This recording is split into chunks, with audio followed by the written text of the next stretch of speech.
What really happened to Natalie Wood? She was luminous, untouchable, a face known by millions. But behind the wide eyes and elegant frame was a woman made of more fragile things: dreams, fears, tenderness, and a lifelong terror of deep water. And one night she disappeared into it. Under the moonlight. Off the side of a boat. 3 people on board. One of them didn't survive. And decades later, we still don't know why. This isn't just a mystery. It's a mirror. Because in Natalie's story, we find the fragility of image, the cruelty of fame, and the haunting weight of what remains unsaid. And perhaps, in the soft hours of the night, that truth feels just a little closer. Before we begin, if you find comfort in these quiet journeys through history's shadowed corners, I invite you to like this video and subscribe. It helps these stories reach others who, like you, are searching for something deeper, something slower, something real. And please share in the comments. Where in the world are you listening from tonight? And what time is it there as you drift through this story with me? There's something beautiful about that. A constellation of strangers across time zones, connected by curiosity and the flicker of shared wonder. Maybe you're in bed. Maybe you're driving through the dark. Maybe you just needed a voice tonight. Whatever brought you here, I'm glad you came. The story begins now. You know the face, even if you don't know the name. Wide, expressive eyes that seemed too wise for childhood. A gaze that could flicker between mischief and melancholy in the space of a heartbeat. Lips that trembled with innocence, and something deeper, something quieter. That was Natalie Wood. She wasn't just a child actress. She was the child actress. In a post-war America craving comfort and simplicity, she arrived like a sigh, soft, beautiful, full of feeling. A girl born not in a studio, but in the shadows of fear and flight. Her parents were Russian immigrants. Her mother convinced her daughter had been born with destiny in her bones. And maybe she was right. Natalie began acting before she even knew what acting was. At just 5 years old, she appeared in her first film. But it was at the age of 8, in Miracle on 34th Street, that she became a household name. That tiny voice, so clear and sure. That serious face peering up at Santa Claus, questioning, believing, doubting, then believing again. Audiences fell in love instantly. But what they didn't see, what few ever do, was how early the machine began. How the innocence they adored was rehearsed, coaxed, sculpted. Her mother was strict, superstitious, and determined. She believed Natalie was meant to be a star, no matter the cost. There are stories, painful ones, about the way she would pinch Natalie just before filming to make her cry on cue. Because tears sold. Because vulnerability lit up the screen. Because even sadness could be packaged as magic. By the time most children were learning how to ride a bike, Natalie was on studio lots 6 days a week. By the time she was 10, she had worked with Orson Welles, James Stewart, and Bing Crosby. She was still a child, but one with payroll, contracts, and publicists. And yet, there was something about her that no adult could manufacture. She had that rarest of qualities, presence. Not just beauty, though she had that, in the delicate, haunting way of silent film stars. But something beyond it. A knowing, perhaps. A kind of emotional fluency. You could see it in her eyes. She understood more than she let on. The camera adored her. And so did the public. They saw in her a kind of longing that mirrored their own. The ache for safety, for goodness, for someone to believe in. And yet, even as she brought joy to millions, Natalie Wood was growing up in a world where childhood ended at the edge of the soundstage. She was made to smile, to cry, to dance, but rarely to rest, rarely to just be. she once said. "I've always been terrified of being bored. I think I had that driven into me by my mother." It wasn't a childhood. It was a role. And she played it perfectly. But under the lights, under the curls and the costumes and the practiced expressions, there was still a little girl. A little girl with fears. A little girl who, even in her earliest memories, was already being watched. Already being judged. Already learning to perform emotions she hadn't yet had time to truly feel. And maybe that's what made her so magnetic. She carried that tension between what was real and what was required. And somehow, she let you see both. Natalie Wood didn't just act. She translated something unspoken. She made people feel things they didn't know how to name. By the time she was a teenager, she had already appeared in more than 20 films.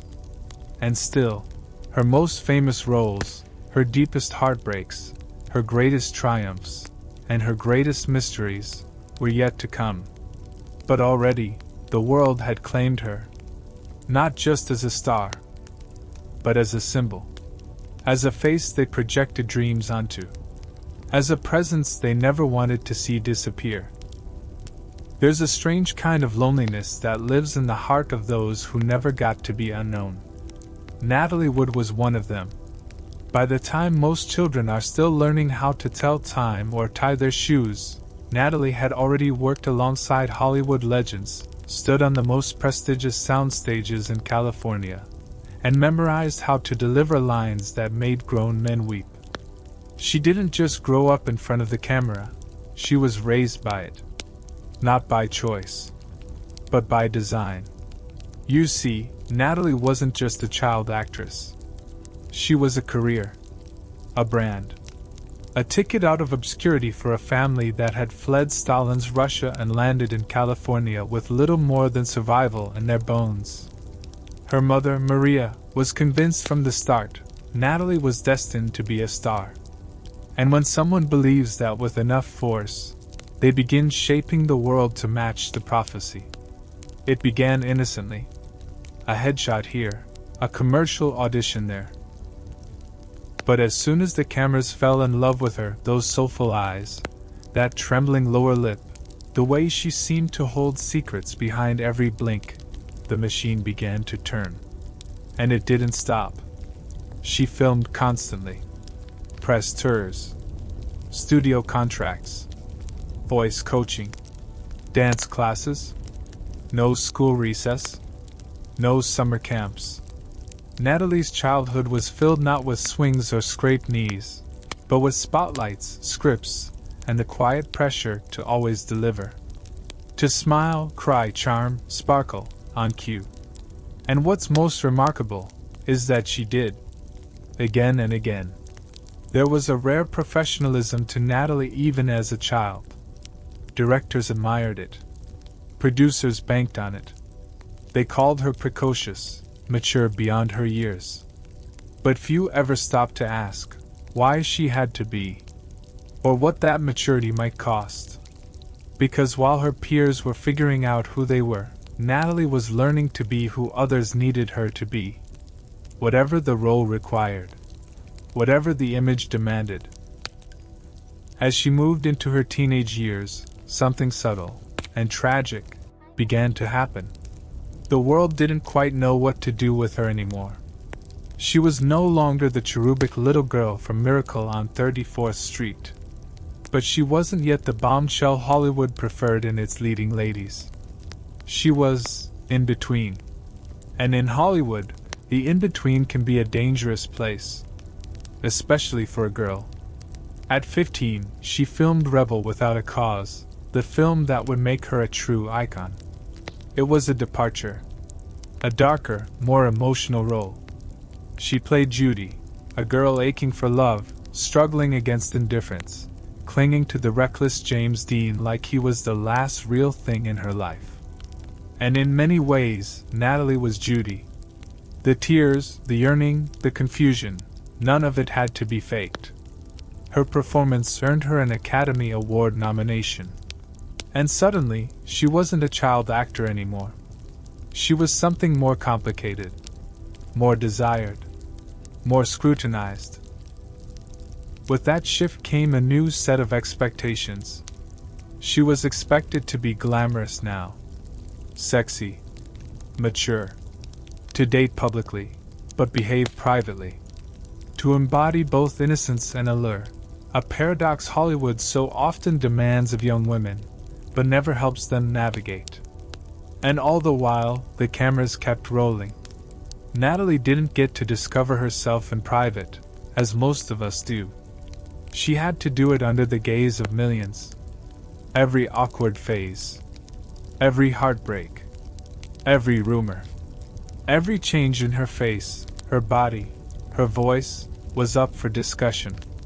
Imagine that for a moment. Your youth, your transformation, not as a personal journey, but as a public commodity. Judged, commented on, rewritten by tabloids before you even had time to understand what you were feeling. And yet, she kept performing, kept smiling, kept showing up. There's an old saying, some children are born with old souls. I think Natalie would become one. Because she had to. By the time she was 18, she had already starred in over 30 films. She had kissed James Dean, danced through musicals, cried for the camera more times than most adults cry in a lifetime. And she had learned, painfully, that Hollywood only keeps you as long as you remain interesting. So she worked harder, pushed further, chased roles that challenged her, even when producers wanted her to stay in the safe lanes of sweetness and sentiment. And underneath it all was a kind of quiet exhaustion. Natalie once said in an interview, "I never knew where the acting ended and I began." A haunting sentence, because it suggests that the performance wasn't just on screen. It was everywhere. In public, at premieres, even at home. The girl who had grown up on camera didn't always know how to turn it off. And yet, she remained beloved, because something in her always felt real, even when it hurt. Natalie would grow up in the world's gaze, and yet somehow, she remained a mystery. Not because she hid, but because no one ever truly asked who she was beneath the performance. But we will. We'll keep asking.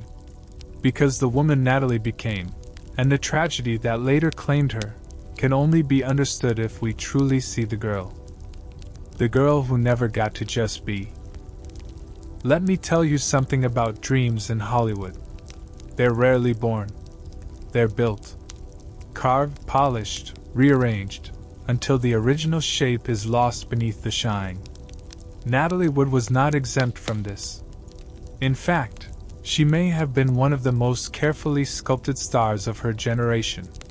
She had the face, yes, that perfect symmetry, the vulnerability behind the eyes, the kind of beauty that made audiences lean forward just to feel closer. But it wasn't just the face that mattered to the studios. It was the story they could build around it. You see, in the golden age of Hollywood, stars weren't just performers. They were characters, cast not only in films, but in life. Every romantic relationship, every red carpet appearance, every quote in a magazine, all of it was shaped to fit the narrative the studio wanted to tell. Natalie Wood's narrative? The good girl. The graceful young woman who had made the rare transition from child star to leading lady with dignity, sweetness, and just the right hint of sex appeal. Wholesome, but accessible. Charming, but never threatening. Emotional, but composed. But that wasn't entirely her. Not always. And certainly not completely. Behind closed doors, Natalie was more complicated. More curious. More troubled even. And more determined than anyone gave her credit for. She wanted to be taken seriously. Not just as a beautiful face. Not just as a studio property. But as an actress. A real one. With depth. With range. With stories worth telling. And for a time, the studios let her believe that was possible. They gave her romantic leads, sure. But they also gave her parts with weight. Parts that showcased her ability to ache on screen. Splendor in the Grass, Love with the Proper Stranger, This Property is Condemned. Films that dealt with trauma, sexuality, repression, and identity. In them, Natalie didn't just act the part of a young woman breaking under pressure. She embodied it. Because she understood it.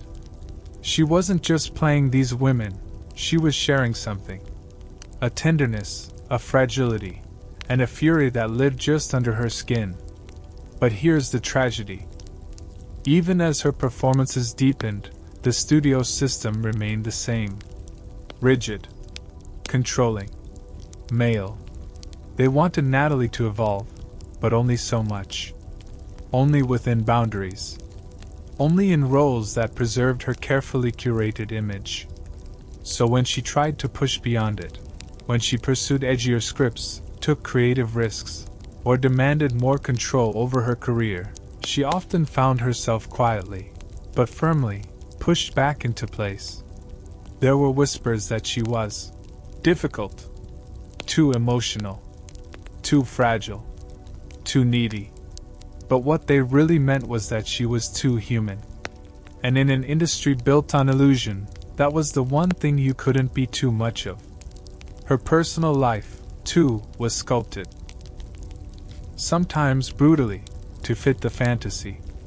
The studio arranged press coverage of her dates, dictated how often she appeared in public, sometimes even had a say in whom she was allowed to be seen with. And when she began dating Robert Wagner, Hollywood's golden boy, clean-cut and dashing, the studio's system saw a perfect narrative arc. Two beloved stars. Picture-perfect romance. America's sweethearts. They encouraged the match. Some say they even pressured it. In 1957, Natalie married Wagner for the first time. She was just 19. He was 27. And though she adored him, truly, one wonders how much of that union was real, and how much of it was staged for cameras that never stopped rolling. Because that's the thing about dreams sculpted by studios. They're beautiful, convincing, glossy, but they're also hollow in places, missing the messy texture of real life. And Natalie, as much as she tried to fit into the dream, was beginning to feel those hollows. She wanted more. More freedom. More ownership of her image. More say in who she got to be. But Hollywood, at that time, was not a place for women who wanted more. Especially not women who had been raised within its system. Who had grown up learning how to be compliant. How to say the right things. How to not rock the boat. Natalie knew how to play the part. But deep down, the part was beginning to feel like a prison. She once said quietly to a friend, "They always want me to be the porcelain doll. But I'm not made of glass. I break, but I don't shatter." There's something powerful in that. A girl taught to be delicate, learning she was something stronger. But strength doesn't always show up in bold declarations. Sometimes it's in the slow rebellion, in the roles she chose, in the directors she trusted, in the quiet insistence that she was more than a symbol. She wasn't just a dream. She was a woman. And yet, the dream sculpted by the studios had already taken root. It followed her everywhere. In the way audiences expected her to behave. In the way the press dissected her every move. In the way the industry never quite let her grow all the way up. Natalie Wood was a product of old Hollywood. But she was also a quiet challenger of it. A woman caught between the fantasy she embodied and the truths she longed to live. If you only knew Natalie Wood through photographs, you'd think she had it all. The camera adored her. Dark, almond-shaped eyes that held entire stories in a glance. That classic Hollywood smile, warm, polished, practiced. Gowns that shimmered like she was stitched from stars. A posture that said, "I belong here," even if, deep down, she sometimes doubted it. Because that's what glamour is, isn't it? Not just beauty, but the illusion of ease. The illusion of control. The illusion that you are above the messiness of ordinary life. Natalie wore that illusion well. Almost too well. But beneath every red carpet pose, every flawless close-up, there was something quietly trembling. Something raw. Something fragile. Natalie Wood was vulnerable, not in a manufactured, magazine feature kind of way, but in the most human way. She felt everything. The praise. The pressure. The fear of being replaced. The ache of being misunderstood. She once said, "I've always been terrified of water." A strange confession from someone who would later die surrounded by it. But that fear, irrational to some, was emblematic of something deeper. A lifelong anxiety. A hypersensitivity to the forces around her that she couldn't control. You see, Natalie wasn't just an actress playing emotional roles, she was emotion. She carried it in her voice, in the way her shoulders tensed when she wasn't being filmed, and the sudden silences that hung in conversations when she didn't have the energy to pretend she was fine. She was deeply empathetic. She felt what others felt.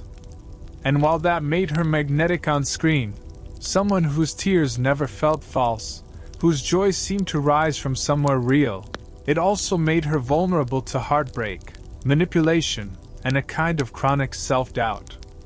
Those who knew her, truly knew her, said she never quite believed she deserved her fame.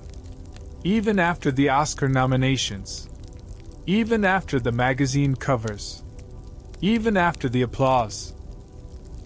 There was always that little voice in her head asking, "What if they realize I'm not enough?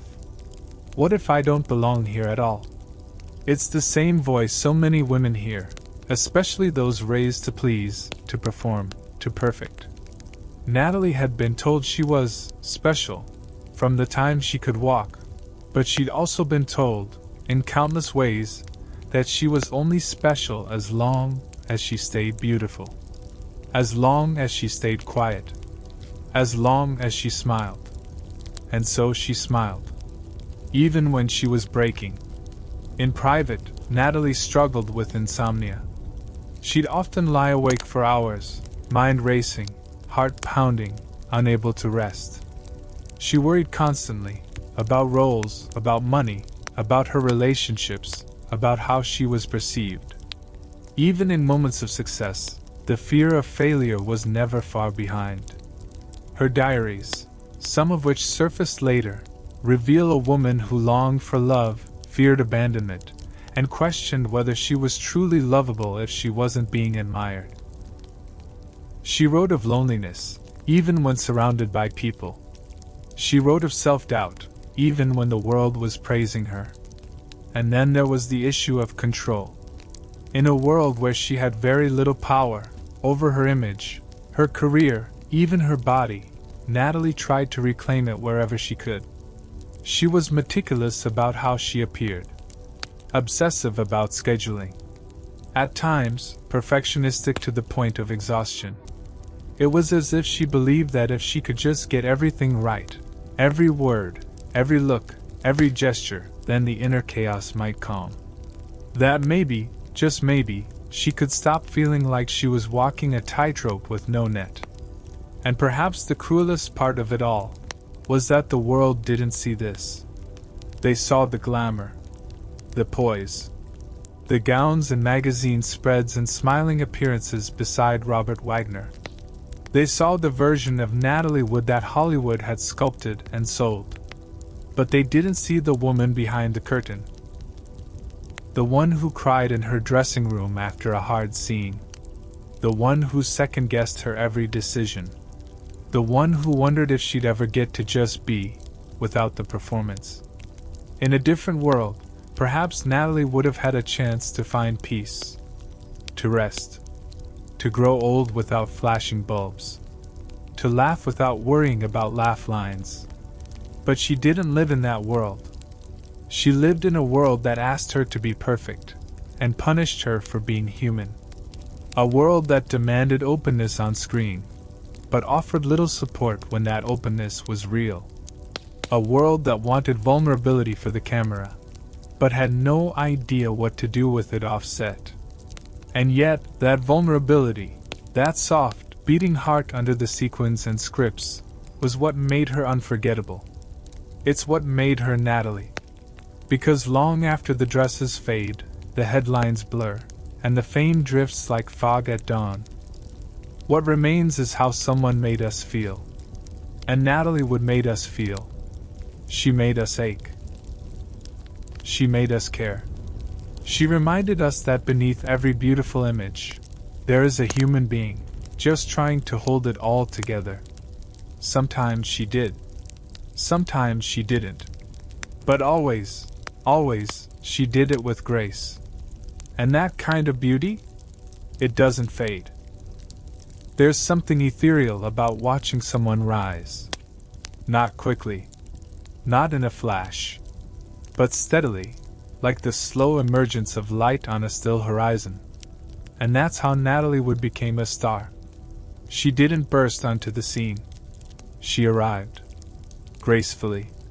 Almost imperceptibly, like she had always been there, waiting to be noticed. By the time Natalie was in her late teens, the little girl with the solemn eyes from Miracle on 34th Street had grown into a young woman Hollywood didn't quite know what to do with. She was no longer a child, but not yet the kind of leading lady the studios knew how to sell. Too soft for the femme fatale. Too sensual for the ingenue. But Natalie, in her quiet way, found a path all her own. And in 1955, everything changed. She was cast in a film that would not only redefine her career, but would etch her name into the cultural memory of an entire generation. The film was Rebel Without a Cause. She played Judy, the troubled teenager caught between tenderness and defiance. It was a role that asked for vulnerability, pain, and something harder to define, a kind of wounded dignity. Natalie gave it all. There's a scene in that film, if you've seen it you remember, where Judy breaks down in tears, trying to explain why her father no longer hugs her. It's raw, almost uncomfortable. Not because it's poorly acted, but because it isn't acting. That was Natalie's gift. She didn't pretend to feel. She felt, and let us watch. Her performance earned her an Academy Award nomination for Best Supporting Actress. She was just 17. But more than that, it made her real. Teenagers saw themselves in her. Parents didn't quite understand her, but they couldn't look away. And Hollywood, suddenly, had a new kind of star. Not just beautiful, not just charming, but emotionally visible. In the years that followed, Natalie became a fixture on the silver screen. She starred opposite some of the biggest male leads of the era, James Dean, Warren Beatty, Steve McQueen, but she never faded behind them. She stood with them. In Splendor in the Grass, she played a young woman unraveling under the weight of desire, repression, and societal expectation. That role didn't just win her another Oscar nomination, it cemented her status as a serious actress. Not a child star. Not a studio puppet. But an artist. And still, she carried that magnetism, that quiet, aching beauty that drew people in like candlelight in a dark room. By the early 1960s, Natalie Wood was no longer rising. She was there. A household name. A box office draw. A woman who had not only survived the transition from child to adult in Hollywood, but had done so with poise, integrity, and unmistakable talent. She was the kind of actress that directors trusted, audiences adored, and the press couldn't get enough of. And yet, she never wore her success like a crown.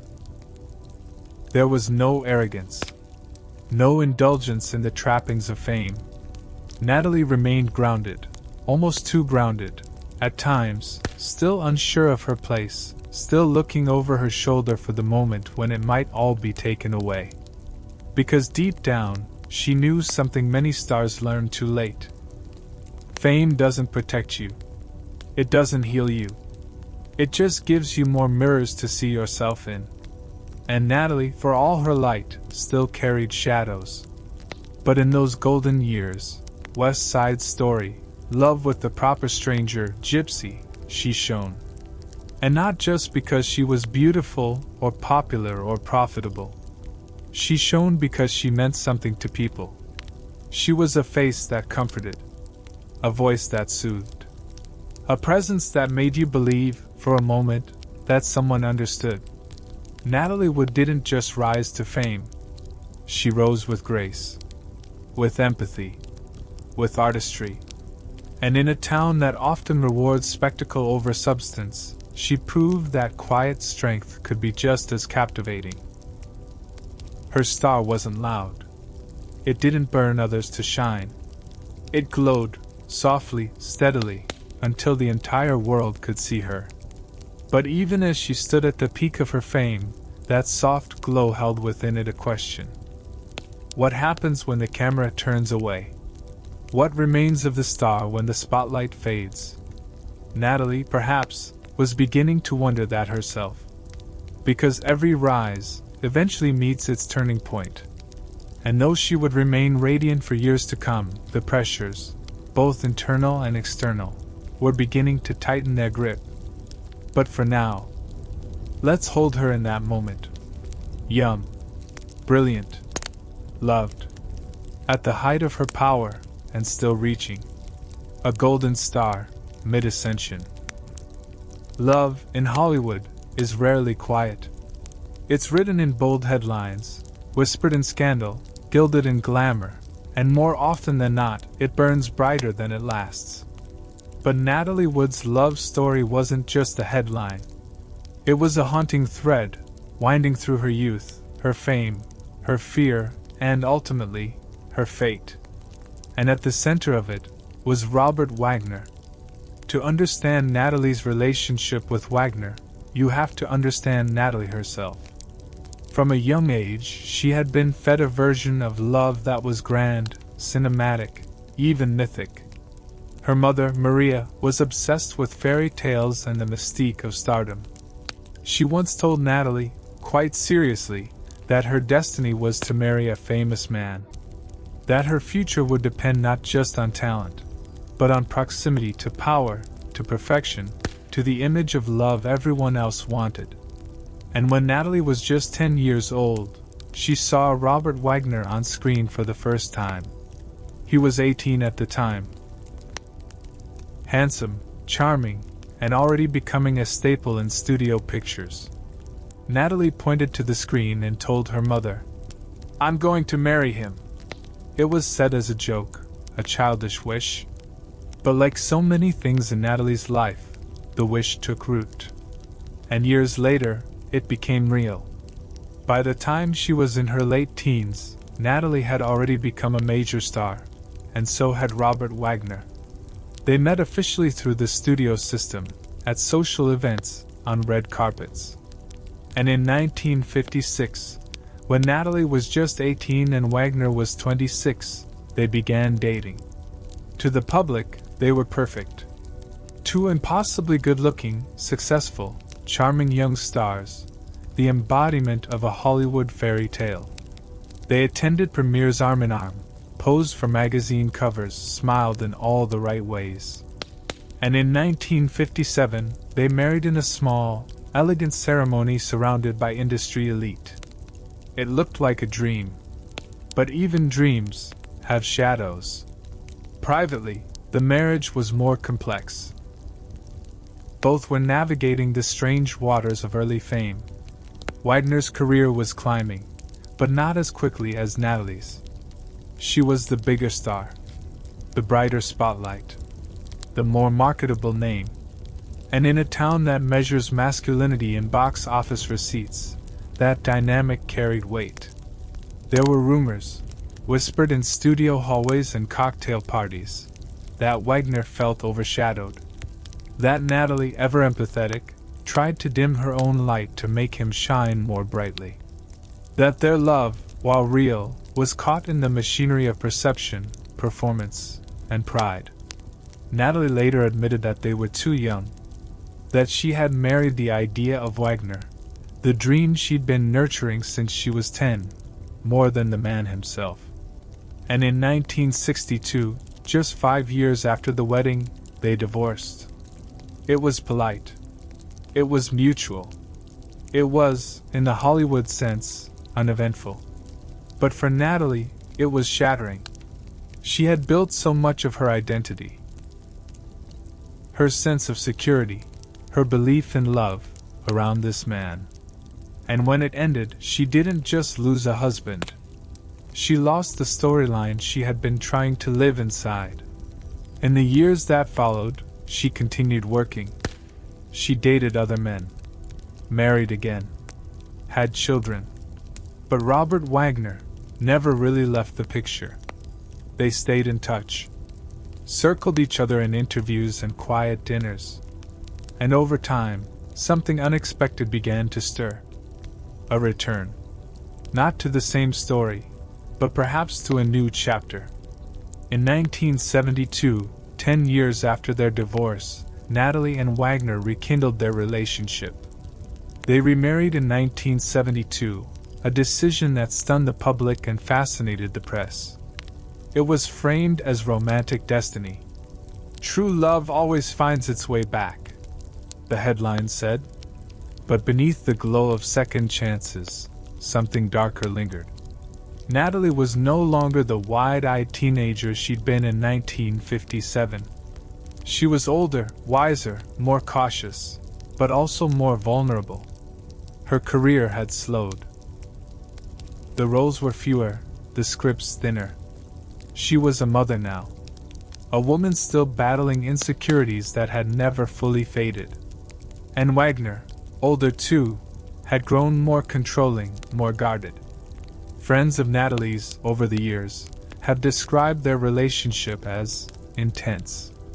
Not necessarily abusive, though some have suggested emotional volatility, but obsessive. They were enmeshed, dependent. Natalie adored him, and he, in his way, was deeply possessive of her. One friend, Mart Crowley, once said, "They couldn't live without each other, and they probably couldn't live with each other either." There were whispers of jealousy, of arguments, of Wagner disliking Natalie's friendships, especially with younger, charismatic actors like Christopher Walken. And Natalie, she wanted peace. She wanted love to feel safe again. She would often say that what she needed most in life was security. Not money, not attention, but the feeling that she was protected, chosen, not just admired, but truly seen. And so she stayed with Wagner, despite the tension, despite the unease that occasionally surfaced. Because for Natalie, Wagner wasn't just a husband. He was the thread that tied her life together. The boy from the screen who became the man in her home. The symbol of everything she thought love was supposed to be. But love, as we know, is rarely just one thing. It's not always soft or safe. It can be both comfort and cage. And for Natalie Wood, whose entire life had been shaped by the expectations of others, love may have become yet another performance. One she gave everything to, even when it hurt. Still, she clung to it, hoping, perhaps, that the fairy tale could be real. That after all the roles, all the heartbreak, all the doubts, she could finally have something that felt lasting. But fairy tales have a way of turning dark. And for Natalie, the story of Robert Wagner wouldn't just define her past. It would shape her ending. There's a peculiar kind of silence that lives behind perfect photographs. We've all seen them, The elegant black and white portraits, the red carpet smiles, the coordinated appearances on talk shows and magazine covers. And for Natalie Wood and Robert Wagner, that image, that illusion, was expertly crafted. A Hollywood power couple, reunited after a decade apart, glowing in the second chance of love. But behind closed doors, the story was far more complicated, and far less beautiful. When Natalie and Wagner remarried in 1972, many believed it was a fairy tale come full circle. But those closest to them, friends, colleagues, even members of Natalie's own family, had a different perspective. They saw something fragile, something volatile, something off. It wasn't obvious, not at first. Wagner was charming in public, polished, composed, the very picture of a devoted husband. And Natalie? She remained gracious, graceful, almost too careful in her speech when asked about her marriage. But tension has a way of leaking out through the seams. There were whispers, not loud, but persistent. Whispers that Wagner was controlling. That he didn't like Natalie working too much. That he preferred her at home, out of the spotlight, away from other leading men and unnecessary attention. Some said he discouraged her from taking roles that required emotional intimacy on screen. Others recalled how uncomfortable he seemed when Natalie spoke too fondly of her co-stars, particularly men like Warren Beatty, with whom she'd shared undeniable chemistry, or Christopher Walken, whom she deeply admired. According to several friends, Wagner's jealousy wasn't theatrical, it was cold, subtle. A narrowing of the eyes. A quiet comment made just out of earshot. A change in mood when the wrong name was mentioned. Natalie, by contrast, had always been emotionally generous. She connected easily with people, men and women alike. She had an instinct for kindness, for intimacy, for creating warmth even with strangers. That warmth, ironically, may have been one of the things that made Wagner uneasy. He wasn't a monster. He wasn't violent. But control doesn't always need to be loud to be suffocating. Some friends noticed that Natalie had changed after the remarriage. She was still stylish, still radiant, but a little more hesitant, more careful in her words. She often seemed to be performing calmness, rather than living in it. In private conversations, she expressed doubts. Not regrets. She loved Wagner deeply, but concerns. Concerns about his possessiveness. About how often he grew cold or distant during arguments. About how their fights never quite ended. They just went quiet until the next one arrived. There were accounts, some confirmed, others speculative, of Wagner checking in on her too frequently, of being present on set more than necessary, of subtle accusations when she came home late from social engagements. And then, there was the Walken issue. In the early 1980s, Natalie was cast in the sci-fi thriller Brainstorm, opposite a young and magnetic Christopher Walken. They hit it off immediately, not romantically, but intellectually. They talked about art, philosophy, acting theory. Walken was thoughtful, curious, unpredictable, the kind of person Natalie had always gravitated toward. To Natalie, Walken was exciting in a way that had nothing to do with sex or scandal. He represented something Wagner didn't: freedom. Creative freedom. An escape from the tightly scripted domesticity of her current life. But Wagner didn't see it that way. According to those close to the couple, Wagner became increasingly agitated when Natalie talked about Walken. Even harmless anecdotes seemed to trigger subtle reactions. Clipped tones, closed expressions, silence at the dinner table. The rumors began to circle. That Wagner believed Natalie was becoming too close to Walken. That he resented the time they spent together, even professionally. That there were confrontations, behind closed doors, about just how friendly the two had become. It's important to note, there's no solid evidence that Natalie and Joaquin were anything more than co-stars and friends. Even Natalie's sister, Lana Wood, has stated that she doesn't believe there was an affair. But sometimes perception is more dangerous than reality, especially when jealousy takes root in already rocky ground. Friends noticed a shift in Natalie during this period. She seemed anxious, tense, torn between her loyalty to Wagner and her growing desire to re-establish her independence, not just as an actress, but as a person. One friend, journalist Shirley MacLaine, later said that Natalie was always trying to be everything for everyone. A doting mother, a loving wife, a successful artist, and in trying to meet everyone's needs, she was slowly losing sight of her own. And then there's the matter of alcohol. Both Natalie and Wagner enjoyed drinking, especially in social settings. But alcohol, as it often does, became a complicating factor. It amplified moods, exacerbated insecurities, turned minor disagreements into cold silences, or worse.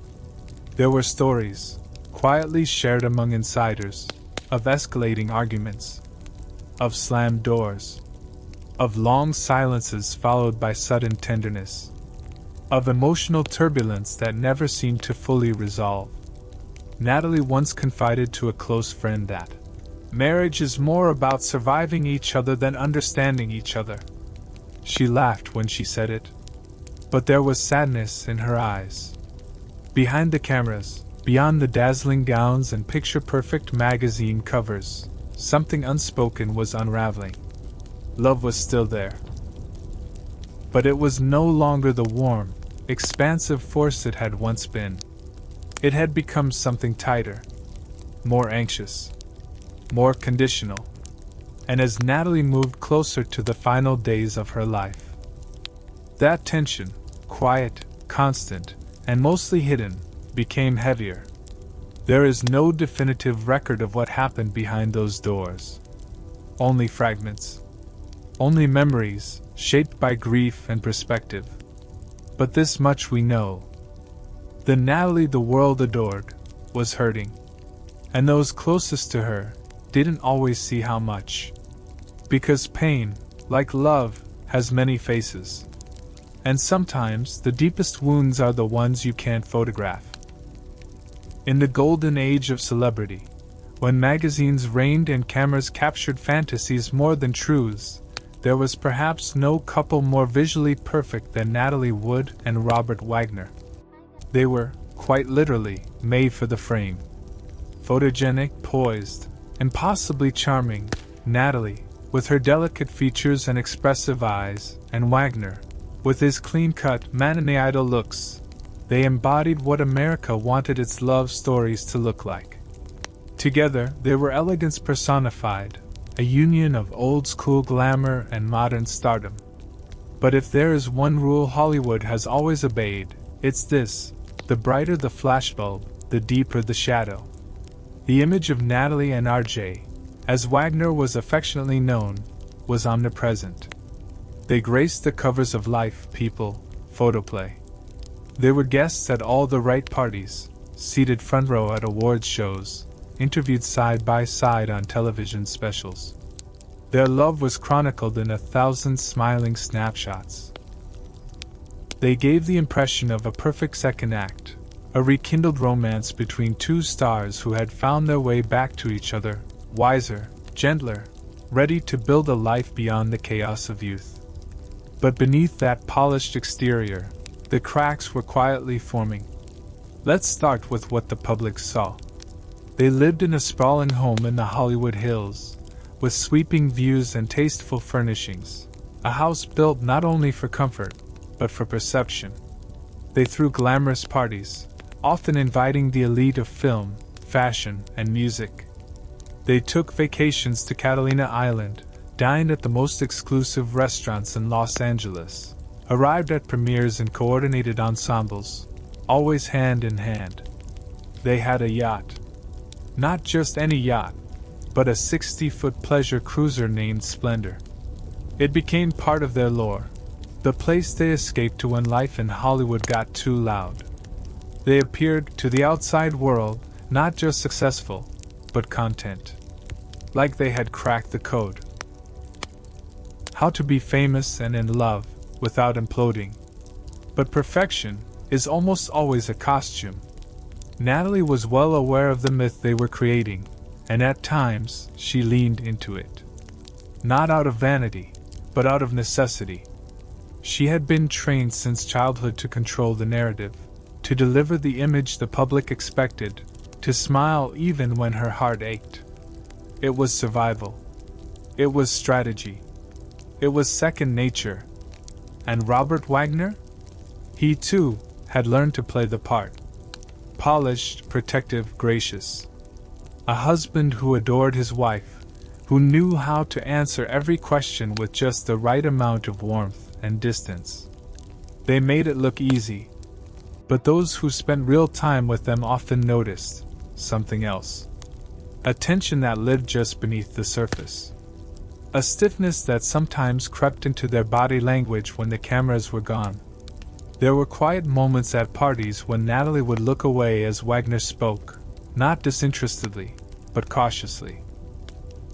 As if measuring her next word. As if afraid to say the wrong thing. There were rumors, never explosive, but consistent, that Wagner was not as easygoing as he appeared. That he could be moody, even brooding. That Natalie's friendships, especially with men, caused friction behind the scenes.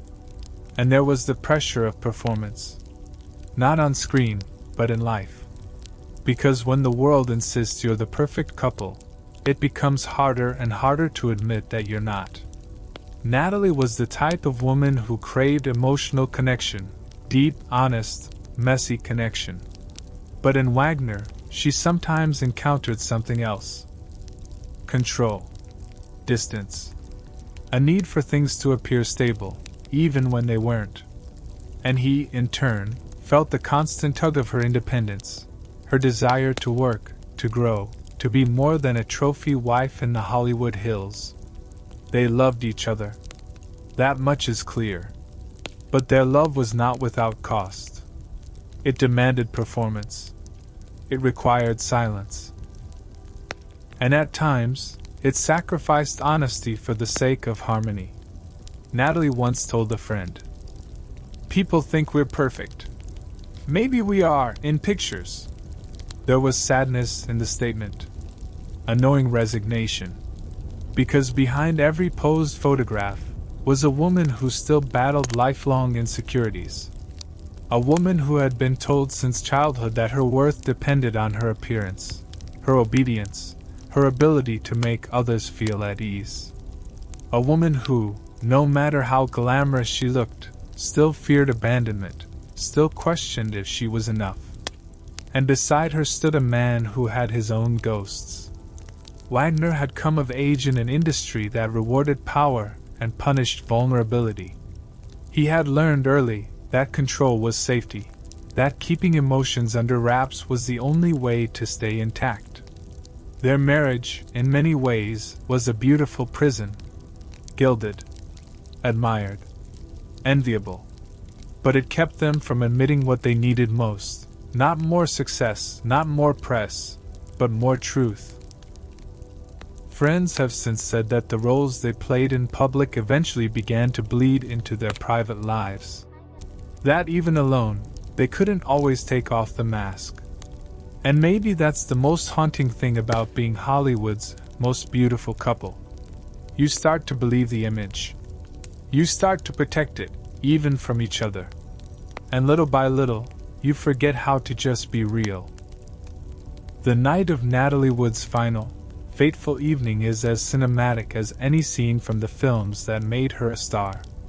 It begins not on a sprawling estate, nor in a bustling city, but on the gentle waves off the coast of Catalina Island, an island retreat just 22 miles from the glittering chaos of Los Angeles. The vessel was Splendor, a sleek 60-foot yacht that had become a familiar sanctuary for Natalie and Robert Wagner. The boat was more than just a status symbol. It was a floating world of its own, polished teak decks gleaming under the moonlight, ropes coiled with practiced precision, a cabin filled with soft light and warm wood paneling. Splendor was their escape, a place where the noise of Hollywood faded to the rhythm of the sea. It was here, amid the rocking waves and salty breeze, that they sought calm, privacy, and perhaps a moment to be themselves, away from the cameras and the public's gaze. That night, the air was cool and crisp, the stars scattered like distant fires across the black velvet sky. The calm Pacific Ocean stretched endlessly in every direction, a quiet witness to the drama that was about to unfold. On board, the guest list was small but notable. Alongside Natalie and Robert were Christopher Walken, her co-star and longtime friend, and Dennis Davern, the captain of Splendor. The atmosphere was meant to be light-hearted, relaxed, a gathering of friends sharing the close quarters of the yacht after a day spent shooting scenes for Brainstorm. The group was a mixture of Hollywood glamour and genuine camaraderie. Natalie was known for her warmth and charm, often the heart of any gathering. Wagner, reserved but affable, moved through the group with practiced ease. Walken, enigmatic and witty, added a spark of intrigue to the evening's conversation. As the sun dipped below the horizon, the guests enjoyed cocktails and laughter. Music played softly in the background, mingling with the gentle lapping of the waves against the hull. It was the kind of night that seemed ordinary, unremarkable even, the kind that makes tragedy all the more surreal. But beneath the surface of this seemingly idyllic evening were currents unseen by the casual observer. Small tensions lingered like shadows, brief exchanges that hinted at undercurrents of unease. Natalie and Wagner's relationship, already complicated and fraught with private struggles, was the quiet pulse behind the scenes. There had been moments of disagreement earlier that day, subtle signs of frustration that neither addressed fully in front of the guests. Dennis Davern, who had served as captain for years, later described the mood as uneasy but not explosive, a fragile balance, maintained by the shared desire to keep appearances intact. As night deepened, the group decided to retire for the evening. Some went below deck to rest, others lingered on the deck, gazing out over the dark expanse of water. The boat rocked gently, the only movement a soft sway that whispered of the vastness beyond. It was on Splendor that the boundaries between the public and the private, between light and shadow, began to blur. The night's events would soon unravel into confusion, fear, and tragedy. But for now, before the storm, there was only the moonlit yacht, the quiet sea, and a group of people poised on the edge of history. In the tapestry of Natalie Wood's final night, one figure stands out as both companion and witness: Christopher Walken. A man whose career was, like Natalie's, steeped in Hollywood lore and enigmatic charisma. Walken was not just another face on the yacht that night. He was her co-star in Brainstorm, the sci-fi thriller that had brought them together both professionally and socially. Their friendship was marked by an easy camaraderie, a mutual respect forged under the bright lights and long hours of filming. Walken's presence on Splendor that evening was natural, a familiar and comforting figure among the small group navigating a fragile social dance. He was among the last people to see Natalie Wood alive. His role in the story is one both crucial and haunting, his recollections a key thread in the unraveling mystery. The night was waning when Walken and Natalie found themselves sharing moments of quiet conversation, away from the other guests. Some accounts say they spoke about the pressures of their craft, the weight of fame, the demands of Hollywood, topics they both knew intimately. Walken, ever the introspective and thoughtful personality, later described Natalie as someone both radiant and complex, a woman whose public charm masked private storms. His words carried the weight of a man who knew her not just as a star, but as a friend. In interviews and reports following the tragedy, Walken recalled the last time he saw her, a memory etched with both clarity and pain. She was on the deck, her demeanor calm yet slightly distant, perhaps weighed down by the tensions of the evening. As the night deepened, Walken retreated below deck, leaving Natalie to continue her evening with others. His departure from the deck marked one of the final moments in which she was seen conscious and among friends. The hours that followed, shrouded in confusion and conflicting testimonies, would see Natalie would slip away into darkness. A disappearance that would ignite decades of speculation and investigation. Christopher Walken's role is not merely that of a casual observer, but of a man who stood close to the edge of tragedy, witnessing its first tremors. His presence is a poignant reminder that behind the headlines and conspiracy theories, there were real people, friends, colleagues, whose lives were forever changed by that night on the water. The calm of that fateful evening was a fragile veneer, masking the growing storm beneath. On splendor, as the night deepened and the drinks flowed, the atmosphere shifted, from light-hearted camaraderie to something far more charged. Eyewitnesses would later recount a series of moments that, when pieced together, paint a picture of rising tension between the three key figures on board: Robert Wagner, Christopher Walken, and Natalie Wood herself. It began subtly. A few casual drinks, laughter tinged with an undercurrent of unease. But as the hours passed, the conviviality gave way to strained exchanges, hushed voices, and sharp glances. According to Dennis Davern, the yacht's captain, the mood grew uneasy as the evening wore on. Conversations that started warm and friendly became clipped, the smiles tighter. The source of this tension has long been speculated, but the strands seem to weave together around jealousy, control, and unresolved personal conflicts. Robert Wagner and Christopher Walken had a complex dynamic that night. Both men were close to Natalie, but in different ways, Wagner as her husband, Walken as her co-star and friend. The presence of both men in such close quarters seemed to create a silent competition, a delicate balance of egos and emotions. Some guests reported overhearing heated whispers between Wagner and Walken, voices low but edged with frustration. Others noted Natalie seemed caught in the middle, at times anxious, at others defiant. The drinking intensified as the night progressed. Wine, whiskey, cocktails, each glass loosening tongues, each sip eroding patience. Natalie was known to enjoy a drink, but some say that night it was more than casual. Witnesses recall moments when Natalie appeared upset, her laughter forced, her smiles fleeting. The vibrant star of screen and stage seemed burdened by an invisible weight. Robert Wagner, usually composed and restrained, was seen pacing the deck, his jaw clenched, occasionally raising his voice in brief bursts of anger. Walken, often inscrutable, seemed tense, his usual dry wit replaced by a more serious, guarded demeanor. At one point, the argument reportedly centered on Natalie's relationships and loyalties. Wagner, protective and possibly jealous, confronted Walken about his closeness to Natalie. Walken, refusing to back down, replied with cool defiance. Natalie, caught between them, tried to mediate, her voice soft but firm, attempting to calm the rising tempers. Yet the undercurrent of conflict could not be quelled.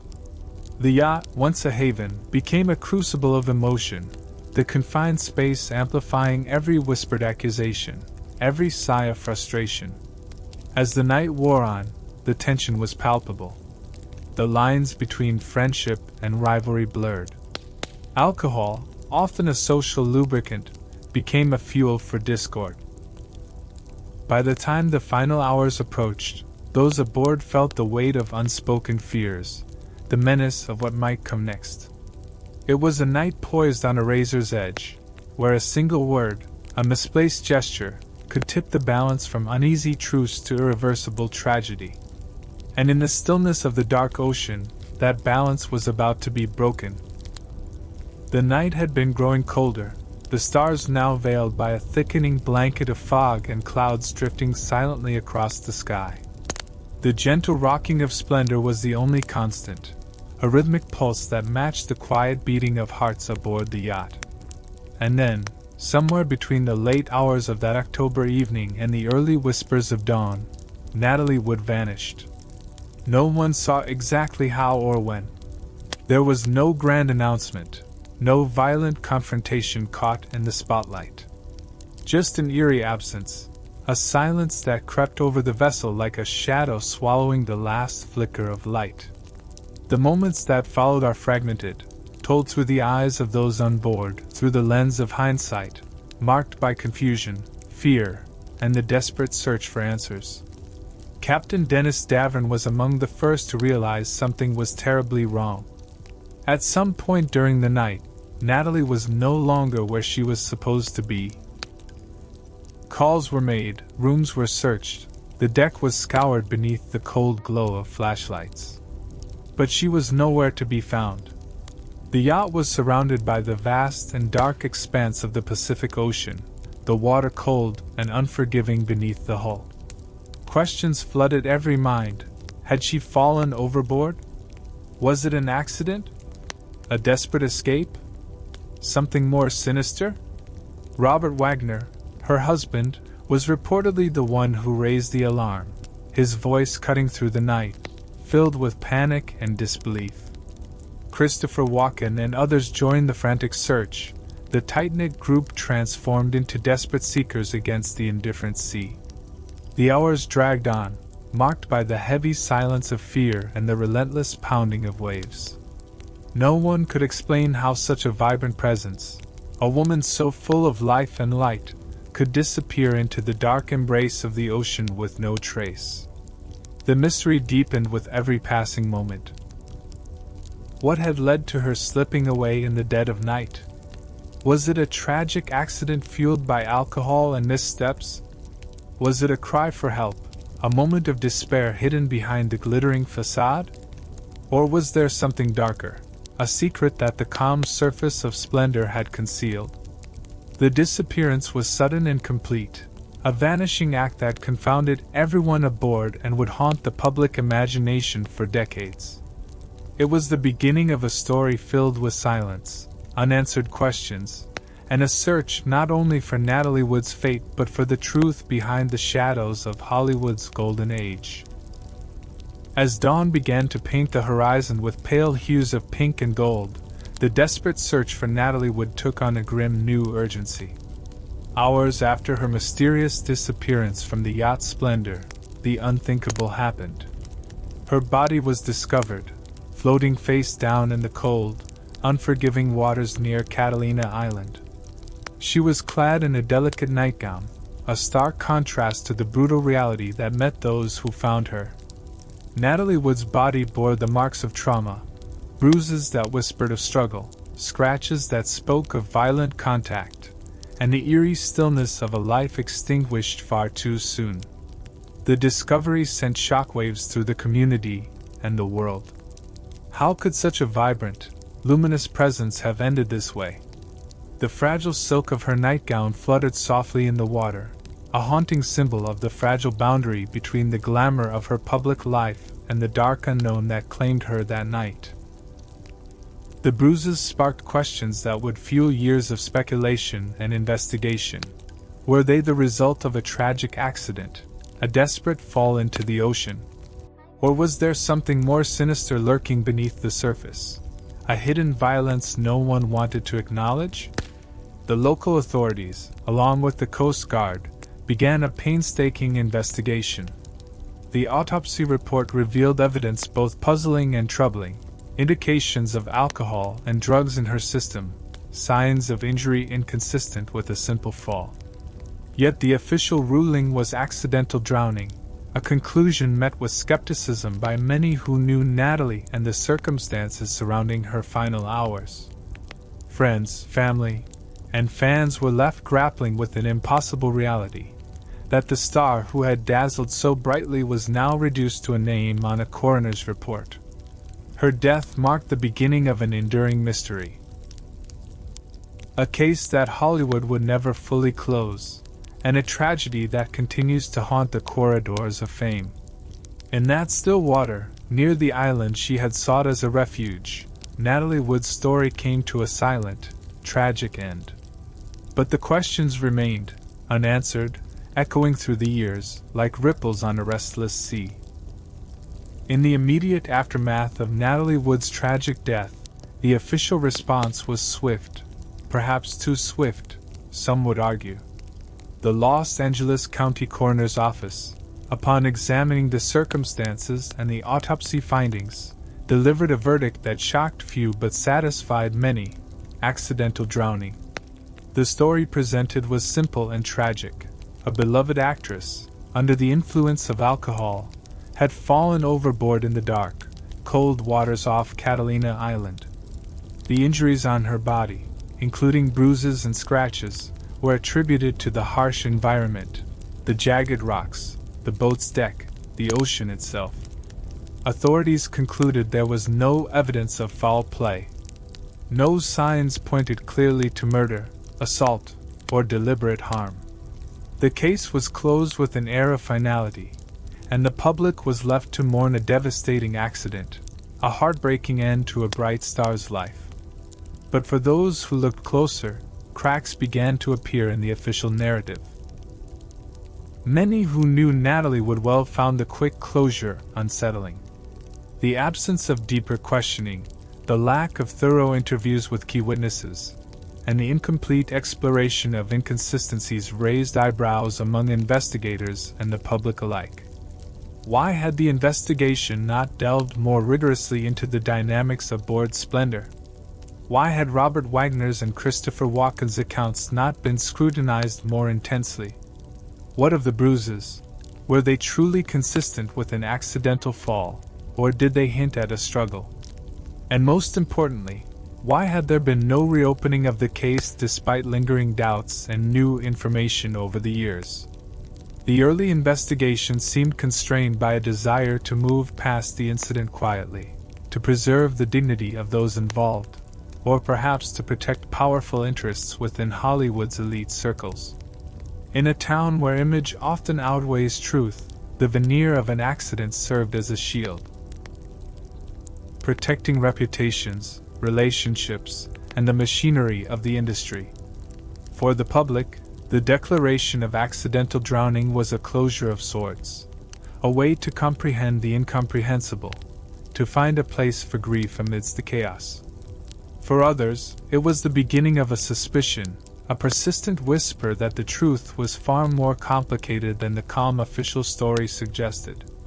And so, the initial investigation stands as both an end and a beginning, the conclusion presented to the world, and the shadowy invitation to question everything beneath the surface. When a life ends under mysterious circumstances, the search for truth often reveals shadows where clarity should be. In the case of Natalie Wood's death, those shadows have only grown longer with time.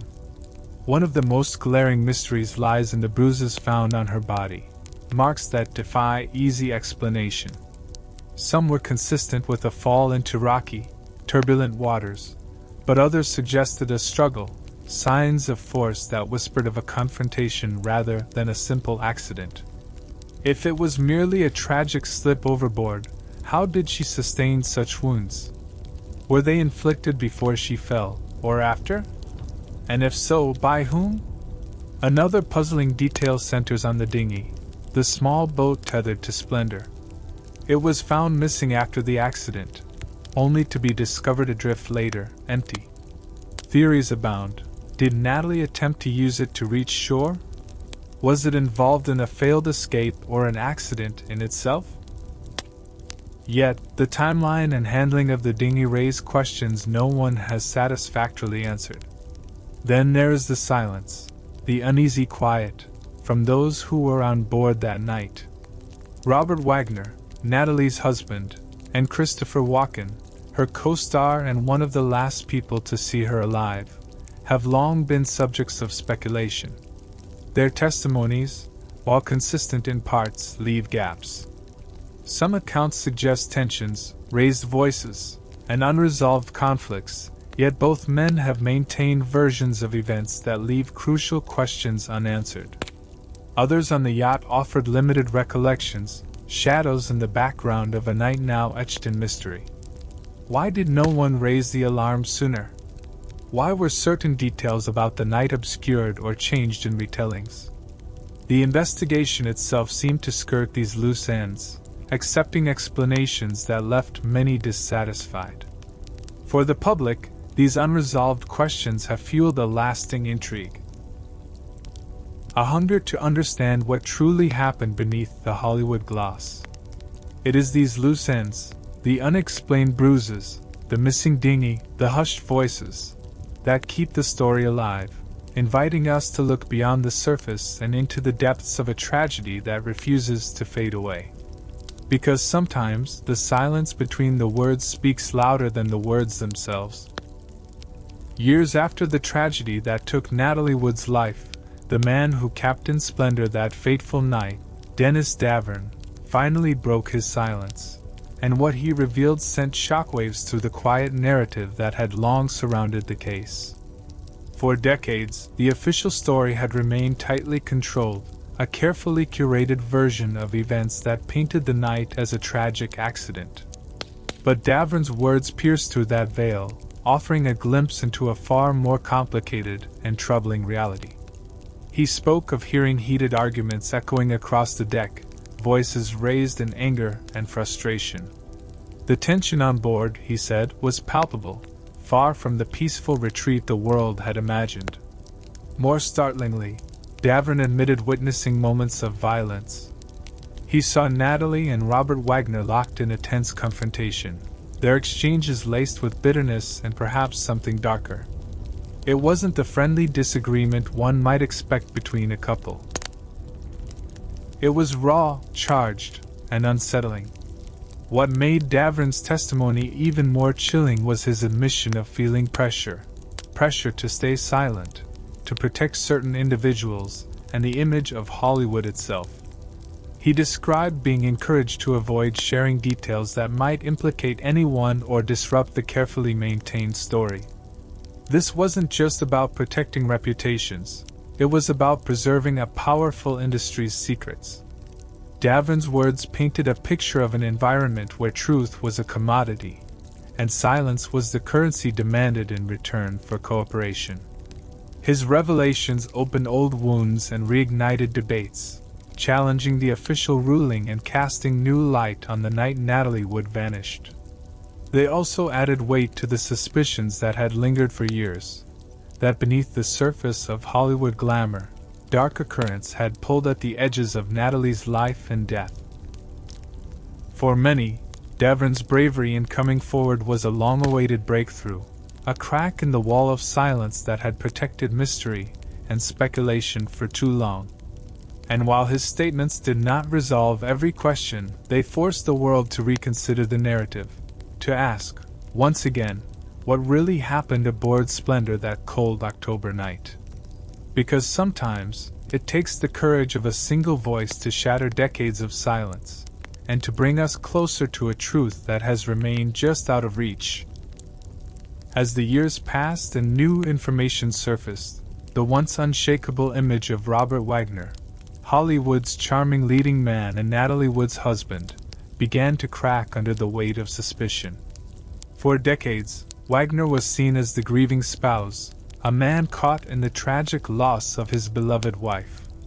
His public expressions of sorrow were accepted without question, his silence regarded as a sign of respect and heartbreak.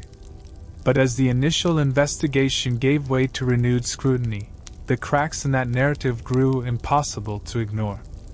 The police and the public started to notice what had been overlooked, or perhaps deliberately ignored, in the years immediately following Natalie's death. There were too many silences, long stretches where Wagner declined to answer questions, inconsistent statements, and a seeming unwillingness to engage fully with investigators. He was elusive about crucial moments that night. What exactly happened aboard Splendor? What was the nature of the argument between him and Natalie? Why did he delay raising the alarm? These gaps in his story, initially dismissed as the understandable confusion of grief, began to take on a more troubling hue. Rumors and speculation swirled, fueled by inconsistent timelines and contradictory witness testimonies. Was Wagner hiding something? Had he been truthful with the authorities and the public? Or had he carefully crafted a version of events designed to protect himself? Detectives reopened interviews, pressed for answers, and re-examined evidence with a more skeptical eye. Wagner's name became synonymous with suspicion, not because of any direct accusation, but because the circumstantial shadows around him refused to dissipate. The once celebrated actor now found himself under the microscope of public opinion, where every pause, every omission, was dissected and debated. Some saw him as a grieving husband caught in tragedy, others as a man whose silence concealed darker truths. The media played a pivotal role in this transformation, turning Wagner's image from star-crossed lover to a figure cloaked in mystery and doubt. For the police, the investigation into Natalie Wood's death evolved from a closed case to an active inquiry, with Wagner as a central figure of interest. This shift didn't come easily, nor without controversy. Wagner's defenders pointed to the pain of loss and the complexities of memory, cautioning against jumping to conclusions. Yet, the pattern of unanswered questions and unexplained behaviors persisted, casting a long shadow over his legacy. In the court of public opinion and beyond, Robert Wagner became more than just an actor or a husband. He became a symbol of the enigma that was Natalie Wood's final night, a man forever linked to a mystery that remains unsolved. Because sometimes, it is not the loudest confession but the quietest silence that speaks the loudest, and in Wagner's silence, the world heard a story still waiting to be told. The story of Natalie Wood's untimely death did not end with the official conclusion of an accidental drowning in 1981.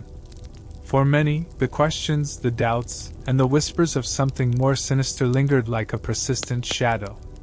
Then, in 2011, decades after the tragedy, a significant development shook the quiet waters of Catalina Island and Hollywood alike. The Los Angeles County Sheriff's Department officially reopened the investigation into Natalie Wood's death. This decision did not come lightly. It was the result of persistent pressure from family, friends, and investigators who believed the original case was left unresolved, or worse, purposely closed too soon. The reopening signaled a rare moment in Hollywood history when old wounds were probed anew, when the industry's polished veneer was peeled back to expose the raw, uncomfortable truths beneath.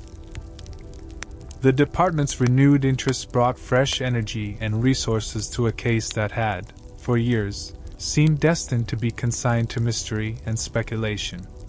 Advances in forensic science, combined with newly surfaced testimonies, including that of Dennis Davern, the captain of Splendor, created an opportunity to reevaluate the circumstances surrounding Natalie's death with greater scrutiny and modern techniques. Detectives revisited the evidence, from the bruises on Natalie's body to the accounts of those aboard the yacht that night. They examined timelines, alibis, and inconsistencies with a renewed intensity. One of the most pivotal moments in this renewed investigation was the change in the cause of death. The coroner amended Natalie's death certificate from accidental drowning to drowning and other undetermined factors. This seemingly subtle change spoke volumes. An acknowledgement that the story was far from straightforward and that unknown elements may have contributed to her demise. Public interest surged once again, rekindling media coverage, documentaries, and debates that questioned what Hollywood had allowed to be forgotten. But reopening the case also brought challenges. Many years had passed. Memories faded, witnesses grew older or passed away. Physical evidence had deteriorated. The trail was colder than ever. Yet, the reopening itself was a powerful statement that no matter the passage of time, truth deserved its day in the light. It was a testament to the enduring human need to understand, to seek justice, and to honor the complexity of a life cut tragically short. For Natalie Wood, the reopening of her case was more than a procedural act. It was a revival of her story, a chance to finally unravel the mysteries of that night, and perhaps, to find peace and answers long sought. And for the world, it was a reminder. Some truths refuse to stay buried, no matter how deep the silence. In the world of investigations, words carry weight, and sometimes, the subtle shift of a phrase can ripple through public perception like a stone cast into still water. For Natalie Wood, that ripple came in the form of an official update to her cause of death, decades after her passing. What was once sealed as a tragic but straightforward, accidental drowning, became a more complex and haunting designation. Drowning and other undetermined factors. This change, seemingly minor in bureaucratic terms, was anything but minor in meaning. It was an acknowledgement by the Los Angeles County Coroner's Office that the circumstances surrounding Natalie's death were not as clear-cut as initially portrayed. That phrase, other undetermined factors, opened the door to the possibility that forces beyond nature, beyond chance, may have contributed to the loss of a beloved star. It challenged the neat narrative Hollywood and the initial investigation had presented to the world. It suggested that the bruises on her body, the tensions on the yacht, the missing dinghy, and the conflicting witness accounts deserved more than a cursory glance. The updates sparked a renewed interest in the case among investigators, journalists, and the public alike. Suddenly, Natalie's death was no longer a closed chapter. It was a mystery once again, alive with unanswered questions and new theories. For the Wood family, this revision was bittersweet, a mix of hope that truth might yet surface, and frustration that decades of silence and speculation had clouded the memory of a woman they loved deeply. For the public, it was a reminder that sometimes, even official records can conceal as much as they reveal. And for those who had long suspected foul play or cover-ups, the change in cause of death was a validation, a crack in the wall of silence that Hollywood had built around Natalie Wood's final night. In a sense, the designation of suspicious death transformed Natalie's story from one of tragic accident to a cautionary tale about the elusive nature of truth when fame, power, and mystery collide. It forced us to confront the uncomfortable possibility that behind the glamour and smiles, darkness lingered, and that some questions may never be fully answered. But perhaps, in the heart of that uncertainty, lies the enduring fascination with Natalie Wood's life and death, a story that continues to captivate, confound, and haunt us all. In the shadows of every public tragedy, there are those who carry a private burden, a relentless need to seek answers, to challenge silence, and to preserve the memory of a loved one. For Natalie Wood, that person has been her sister, Lana Wood. From the moment Natalie's life was tragically cut short, Lana stepped into a role that would define much of her own life, the tireless seeker of truth. It is a quest born not only of grief but of love, a sister's refusal to accept half-truths, convenient conclusions, or the quiet dismissal of lingering questions. Lana Wood's journey has been one marked by persistence in the face of obstacles, by a courage that refused to bow to Hollywood's polished facades or official indifference. She watched as years passed with little progress, as the world moved on, as the case grew colder. Yet Lana remained steadfast. She demanded that authorities reopen the investigation, pressed for new examinations of evidence, and encouraged witnesses to come forward.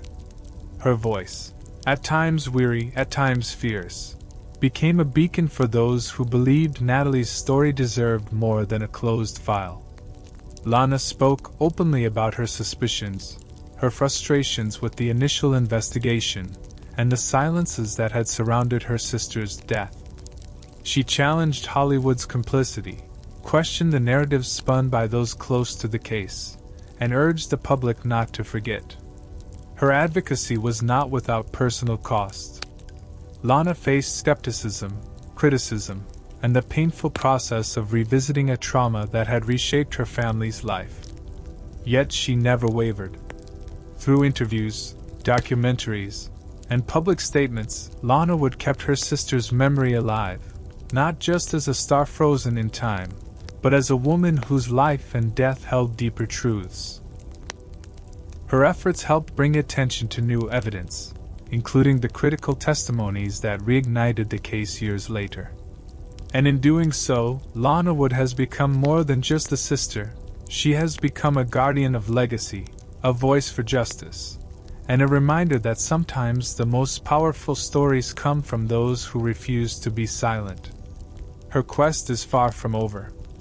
But with every question asked, every detail uncovered, Lana moves closer to the truth that has eluded the world for so long.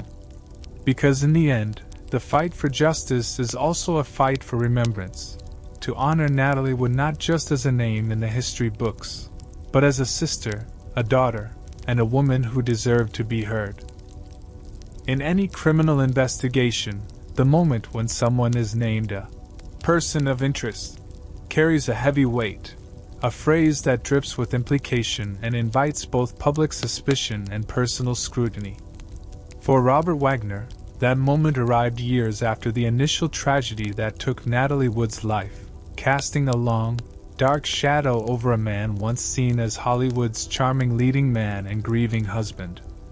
The Los Angeles County Sheriff's Department, in their renewed inquiry, took the unusual and grave step of publicly identifying Wagner as a person of interest in the ongoing investigation. This designation does not mean Wagner was formally charged with a crime, but it does mean investigators believed he held critical information and possibly played a role that required deeper examination. It was a chilling development that sent shockwaves through the entertainment industry and the public alike, transforming the narrative from a tragic accident into a haunting, unresolved mystery. For years, Wagner had maintained a carefully measured silence, giving few interviews and answering only the most basic questions. His reticence, once perhaps seen as dignified privacy, now took on a darker tone, perceived by many as evasiveness or even concealment. When pressed by law enforcement to clarify discrepancies in his accounts of that fateful night, Wagner repeatedly declined to provide new details, citing personal privacy and legal advice.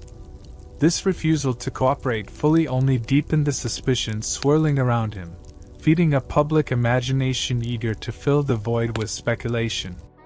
Wagner's silence became an echo chamber, where every unanswered question grew louder and every gap in his story widened.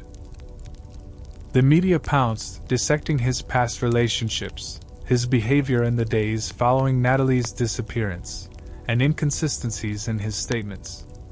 Some viewed him as a man trapped by grief and fear, unwilling or unable to confront painful memories. Others saw a man whose silence shielded secrets too dangerous to reveal. For investigators, naming Wagner a person of interest was not a final verdict, but a signal that the case remained open, active, and unresolved. It was a reminder that beneath the glitz and glamour, behind the public personas, real people were entangled in a mystery fraught with pain, doubt, and the elusive pursuit of truth. This label forever altered Wagner's public image, from beloved actor and husband to a figure clouded by suspicion and questions that may never find answers. And while Wagner himself has never fully lifted the veil on what truly happened that night, the haunting presence of that title, person of interest, remains a stark marker in the ongoing saga of Natalie Wood's final hours. Because in the world of secrets and silence, sometimes it is not the truth that breaks through, but the weight of what is left unsaid. Hollywood has always been a realm of stories, grand tales spun from dreams, carefully curated images, and an unspoken pact between the industry and the public to believe in the magic behind the silver screen. But within this pact lies a darker truth. The powerful machinery that builds legends often works equally hard to protect them, sometimes at the cost of truth, transparency, and justice. Natalie Wood's death stands as a haunting example of this paradox. From the moment news broke of her drowning, the media frenzy was intense but cautious. Headlines danced between tragedy and speculation, yet the deeper, more uncomfortable questions were often muted or sidestepped. In an industry where reputation is currency and image is sacred, Natalie Wood became both a beloved icon and a delicate secret. The Hollywood establishment seemed to prefer a sanitized narrative, one that preserved her memory as a shining star lost too soon, rather than a mystery tangled in suspicion and controversy. For decades, this unwritten rule of silence acted as a veil, obscuring the full story and shielding those implicated from public scrutiny. The media, too, played a complex role. Tabloids reveled in sensationalism, yet major outlets often hesitated to challenge powerful figures or dig too deeply into uncomfortable territory. Interviews with those close to Natalie were guarded, official statements were rehearsed, and rumors circulated without resolution.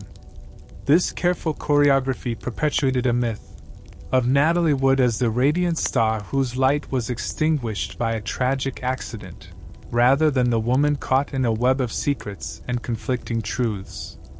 Over time, the silence became part of the myth itself, a quiet agreement that some stories are better left untold, especially when they threaten to tarnish the carefully constructed legacy of Hollywood's golden era. But silence, as we know, is never truly empty. It fills with speculation, doubt, and the unrelenting curiosity of those who refuse to accept easy answers. Documentaries, investigative journalism, and renewed interest from new generations have chipped away at the walls of secrecy, revealing cracks in the glossy facade. Still, Hollywood's influence lingers, a subtle force that shapes narratives, manages scandals, and protects its own. This dynamic raises profound questions. How much of Natalie Wood's story was lost to silence? How many voices were hushed to maintain an image? And most poignantly, at what cost does the preservation of legend come to those left behind? The family, the friends, the fans, and above all, the woman herself? As we listen to the echoes of Natalie's life and death, we are reminded that behind every myth is a human story, fragile and complex, deserving not of silence, but of truth. The mystery that envelopes her passing remains, in many ways, a testament to the power of Hollywood's silence. A silence that speaks louder than words, and invites us to look beyond the surface, to seek the story beneath. Because in the quiet between the headlines and the hushed conversations, the real story waits to be heard. In a case as enigmatic and laden with unanswered questions as Natalie Wood's, it is perhaps inevitable that alternative theories will emerge. Whispered speculations, shadowy suspicions, and narratives that challenge the official story. These theories, while unconfirmed, persist because they touch on the very human need to find meaning or assign responsibility when confronted with a tragedy that feels so unresolved. One of the most persistent theories centers on Robert Wagner himself. Some believe that beneath the polished veneer of Hollywood's golden couple lay a storm of jealousy, control, and perhaps violence. They suggest that the tensions overheard that night, the unexplained bruises, and Wagner's evasive statements hint at a darker reality, one in which a fatal altercation may have occurred. Others speculate about the involvement of the boat's captain, Dennis Davern, whose later statements about witnessing violence and feeling pressured to conceal the truth add fuel to suspicions. Was there a collective silence, born not just of fear but of complicity? Some theories go further, suggesting that powerful forces within Hollywood worked quietly to protect a legacy at all costs, that the truth was buried beneath layers of silence to preserve reputations and careers. Another line of speculation involves jealousy or rivalry, a suggestion that conflicts with Christopher Walken, or unknown guests on the yacht, may have played a role in the tragic events. There are even whispers about accidental injury followed by a cover-up, or a tragic misjudgment that spiraled beyond repair. Yet, all these theories share one common thread: the absence of definitive proof. They exist in the liminal space between fact and fiction, shaped by rumor, fear, and the human urge to explain the inexplicable. They remind us that sometimes the stories we tell are as much about our need to understand as they are about the truth itself. In the end, these alternative theories stand as a testament to the complexity of the case, a puzzle with pieces missing, edges frayed by time and silence. And while they cannot replace the truth, they do keep the conversation alive, honoring the memory of Natalie Wood by refusing to let her story fade quietly into the night. Because in mysteries like these, the search for answers is never just about solving a case. It is about confronting the shadows that linger long after the final curtain falls. When piecing together a story as complex and clouded as Natalie Wood's final night, one must turn to the fragments left behind, the physical evidence, the autopsy reports, and the testimonies of those who were there. Yet, even these fragments come with their own shadows of ambiguity and unanswered questions. The autopsy, conducted shortly after Natalie's body was recovered, was the foundation upon which the official narrative of accidental drowning was initially built. The report noted bruises on her arms and legs, injuries that raised eyebrows but were ultimately attributed to accidental contact with the boat's railing or other objects during the chaos. The cause of death was listed as drowning, with alcohol intoxication a contributing factor. Yet what the autopsy did not clarify, what it could not resolve, was how exactly she ended up in the cold waters off Catalina Island that night. Was it a tragic slip? A misstep on the deck? Or something more sinister? Physical evidence alone could not answer these questions. The dinghy tied to the Splendor, for instance, was found untethered and floating nearby. Some suggested this was an innocent accident. Others saw it as a crucial clue, hinting at a possible escape attempt or a struggle. Witnesses' accounts only deepened the mystery. Christopher Walken, Natalie's co-star, recalled a night filled with tension, voices raised, an atmosphere thick with unspoken conflict.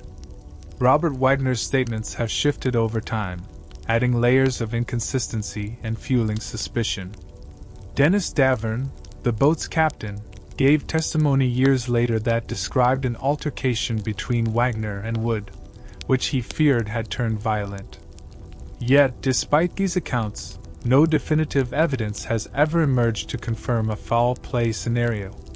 The statements conflict, memories fade, and the passage of time clouds clarity. Police records reveal gaps and contradictions. Unexplained bruises, silent witnesses, and crucial moments that remain unaccounted for.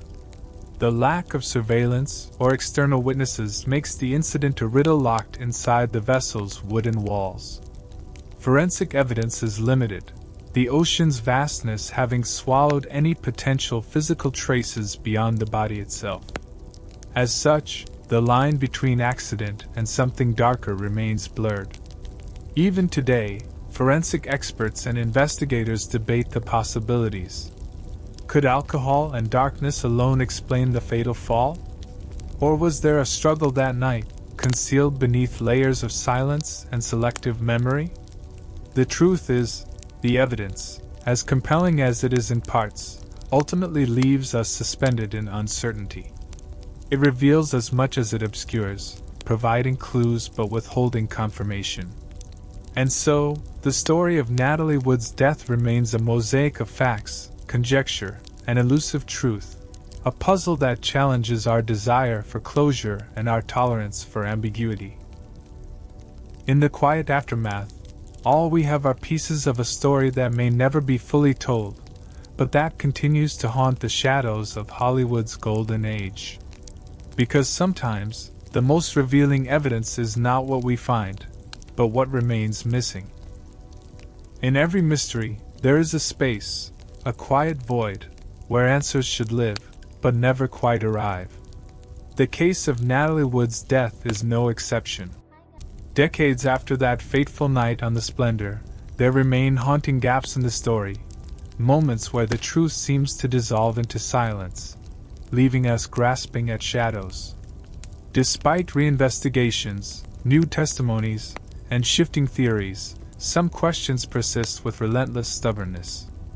What exactly happened in those final hours? Was it truly an accident? Or did something more troubling unfold beneath the surface? We may never know.